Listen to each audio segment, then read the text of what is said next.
Hello viewers, আসসালামু আলাইকুম।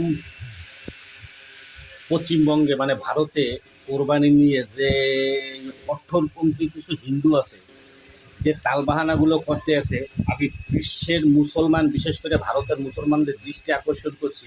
এই বিজেপি মনে করেন এই সব সময় এরা মনে করেন মুসলমানের বিরুদ্ধে, যেরকম আমাদের তৃণমূল কংগ্রেস আছে, বাম আছে, এরা কোনো সময় মুসলমানের বিরুদ্ধে একটা কথা বলে না। কিন্তু এই কট্টরপন্থী বিজেপি আছে, আর বিজেপির মধ্যে কিছু ভালো আছে, যে সব ক্রাফটেড তা বললে মিথ্যা কথা হবে।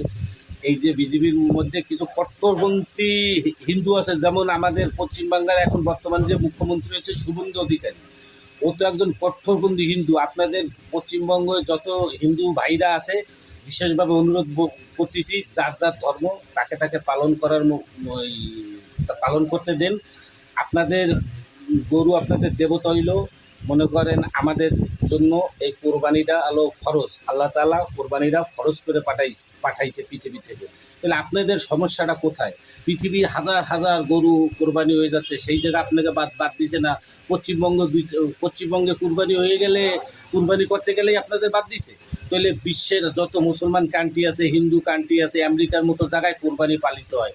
আমেরিকা, জাপান, মিডল ইস্টে, মধ্যপ্রাচ্যের মধ্যে যত দেশ আছে, মুসলিম কান্ট্রি হোক আর ইহুদি কান্ট্রি হোক আর খ্রিস্টান কান্ট্রি হোক, সব কান্ট্রি থেকে এই আমাদের কুরবানি পালন করতে হয়। তা ভারতে না কেন? ভারতেও 25 কোটির ঊর্ধ্বে মুসলমান আছে।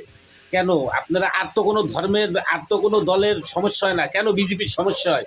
এই যে আমি বিশেষ মানে বিজেপির ভালো নেতাগুলোকে বিশেষভাবে দৃষ্টি আকর্ষণ করতেছি, আপনারা অবশ্যই অবশ্যই মুসলমানদের কোরবানি করতে দেন, এই যে বিনীত অনুরোধ। ধন্যবাদ।